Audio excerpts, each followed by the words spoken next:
Up a little early this morning, so I decided I'll do yet another in-service on crystals and meds. Okay. It's important you get them right on time and correctly every single time. First thing we do, look at a chart. It's on meds, different times of day. So you know what you're doing. Try not to memorize it. Be familiar, but not memorizing it, because if there's any changes, you'll have to compensate for the changes, and you'll have to unlearn kind of. Here's where we keep all our meds, all on the bottom shelf here. And here's what we're going to need. Medium beaker, small beaker, pill grinder, bulb, large beaker, valproic acid, multivitamins.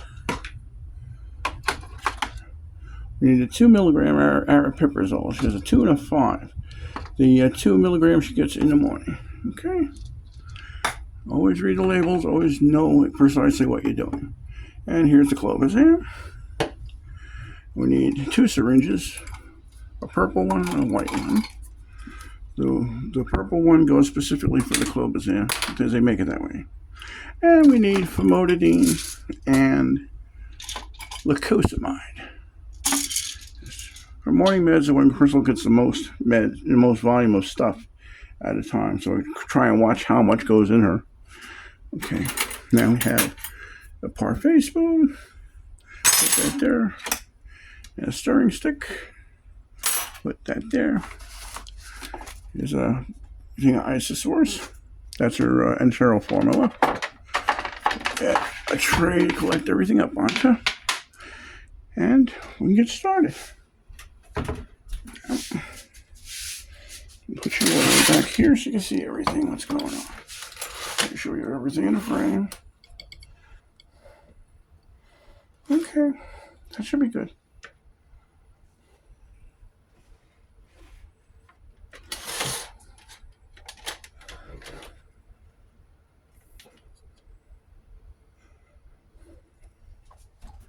All right. And of course we need the connector tube as well.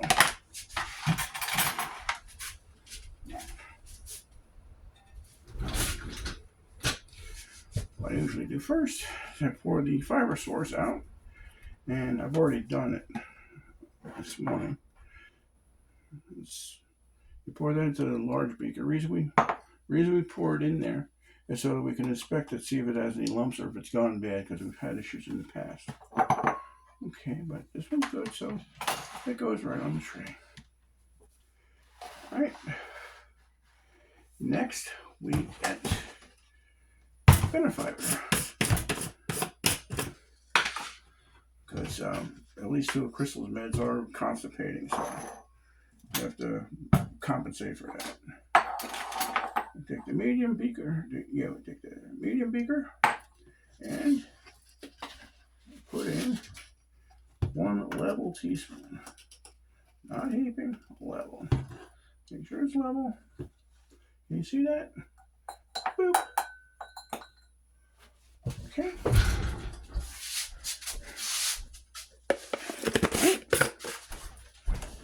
Oh. Put this spoon back in so we have it next time. Whoop. For that. Now, there's an order to add things. You don't add powder to liquid. You add liquid to the powder. So that goes in first. And we pour in. This is filtered water I already drew off. It's best to have it room temperature. That way it doesn't, it's not too cold in your stomach when you get it pumped into you. Okay. We're gonna do 140 milliliters to make sure that it's dissolved all the way. 1 tablespoon to 140 milliliters. And stir that up with the parfait spoon. You make circles around the edges, and you go back and forth across the middle so nothing gets stuck, nothing gets left behind in the middle.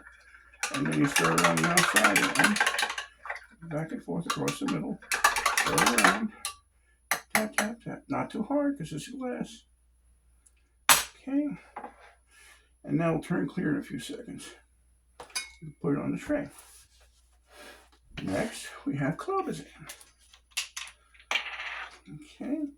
Clobazam comes with its own stopper and its own specific syringe. It'll only fit on its own stopper that it comes with. When we do it, it says 7 milliliters, so we draw well past it. You see there's an air bubble in there. We want to tap, tap, tap that and push the air bubble out. And then we can draw it back down to the correct amount. 7 milliliters. See? And again, you make sure there's no air bubble in there. Because any bubble of air is a bubble that's not medicine. And we want it to have precise. We want it to be precise there. That was that. Put the cap on. I put them away as I finish with each of them. So that way, as I look, I can see what I've gotten to and what I haven't yet. Whenever I open anything, I clamp it down firmly to the counter. And then I turn the cap. That way, you know, sometimes it's happened where somebody spazzed and it skipped away. Don't want that to happen. And here we go. This one is 6 milliliters. So just draw it on up, way back, way past it. Get rid of the air bubble. And bring it down to the 6. Okay. And you can see that's on the 6. Put that on the tray. Close this up. Put this away. Now, one of the problems we used to have in the past was the size of multivitamins in general, and how hard it was to crush them. So the idea we came up with is getting a multivitamin in capsule form. You do. You get your little flask, your little beaker, and I don't know if you can see this. You just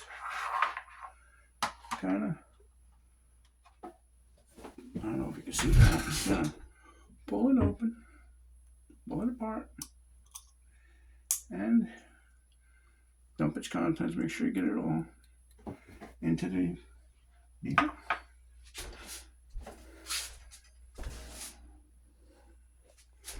Okay. Get rid of that capsule.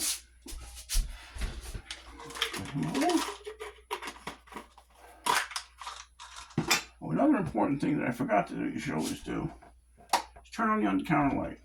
Just to make sure you have a little added light so you can see everything, so you can read everything, so nothing gets missed. Very important. Nothing gets missed, or nothing extra goes in. You just have to have exactly the same thing. Okay, now it's time for the pills. These are crushable pills. They're not coated or gel caps or anything. They're regular powder pressed pills. I always use these crushers that have it's like a rough surface on the bottom there, because what that does is actually crushes it, grinds the pill up. It's not like you're trying to compress it. You want it to grind up. It's actually easier to do it that way. So we take the famotidine. I wrote it in big letters because some mornings it's a little hard to read all that little stuff. And one of these. Okay. Put him away. One lacosamide. Okay. Put him away. Now, I know people are going to say, oh, you're touching it with your bare hand. I always wash my hands thoroughly, and wash and dry them thoroughly before I handle any kind of meds. It has to be sanitary. It doesn't need to be sterile, but it does need to be sanitary. And here's your aripiprazole, or Abilify. And it's 2 milligrams. And he goes in there. The thing about the aripiprazole is that different strengths come in different colors. The 5 milligram is a deep blue, and the 2 is a pale green. So and they're the same shape, so you know it's the same medicine, but they're different colors, so you know it's different strength. Now, before we crush, always look inside of there. 1, 2, 3. You have to confirm you have your lacosamide, your aripiprazole, and your famotidine. Always double check before you crush, because once you crush, you don't know what you got. And again, I hold it down to the counter so it doesn't go flying. Once I got it in there, crunch. You see, I don't know if you can see it grinding in there. It's like the same way molars grind up food in your mouth. Okay. And you'll be able to feel when you don't feel any more of them crunching as you screw it down. Don't have to screw it down tight. No need for any tightness in there. You just want to make it go back and forth so it grinds. If you make it too tight, then you'll press the powder into the teeth, and then it won't come out. That's not all of it. You tap it like this. You look to make sure there's nothing stuck on there. And pour this all in. Tap, tap, tap. Just to make sure nothing's stuck. You tap it gently on the glass. This glass can stand up to heat, not to impact. Okay. Then we take our turn the glass so we can see turn the beaker so we can see the measurement here, and we fill it up to like 35. Yeah, 35 milliliters. Okay, you see that it's all on the bottom there. So we stir it up. Again, the technique is around. Across.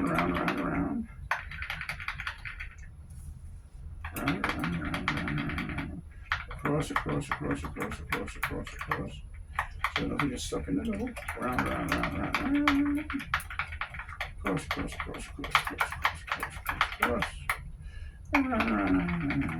But sometimes you'll see a little residue up on the edges there. You want to take a little bit of liquid there to push it on down so it stays in the solution. It doesn't really dissolve so much as it just kind of suspends in the liquid. So when you get a little bit of residue there, you scrape it out on the spout. So that way, when you put the medication in, this was on here. Now it goes into the mix and gets in the belly. That goes there. And we make sure we have our stirring stick, because when we add liquid, usually what I'll do is for the second and third rinse, I'll use the benefiber water, just because it's handy. It's just because it works. We put this stir stick on the tray, and we have our bulb. This bulb syringe concept I came up with. I had gotten these flasks, and they came with a stopper. I didn't really know what I was going to do with the stopper, but then I got an idea to take a turkey baster bulb and put the two of them together, and I'm like pushing those, put them together, squeeze them together. And now what happens, if you need to get the air bubbles out of the tubing, or if the liquid is moving slower, if it gets stuck, you can use this just lightly. You lightly squeeze it, and it pushes the air bubbles out. And if you can go back and forth like this, it'll wiggle it. It'll like break up the clog a little bit. Okay, and you put it on. It actually gets a good tight seal. You squeeze it, and then you peel it off to the side so it breaks the seal. So that way, when you release the bulb, it's not sucking the liquid back up the tube. So it's press it down, squeeze to the side. Put that on the tray. Okay. Now, so we double check that we got everything on the tray that we need before we go anywhere. We throw this away because we already got winter. Okay, we got our formula, Benefiber, clobazam, valproic acid, 3-pill mixture, a little extra water, and the bulb and the stir stick. We're ready to go. We're ready to get Crystal her meds. This morning I'm going to have, I may have somebody else give it to her because my belly's not doing too great because I just had an operation. But all right, we'll edit that out later.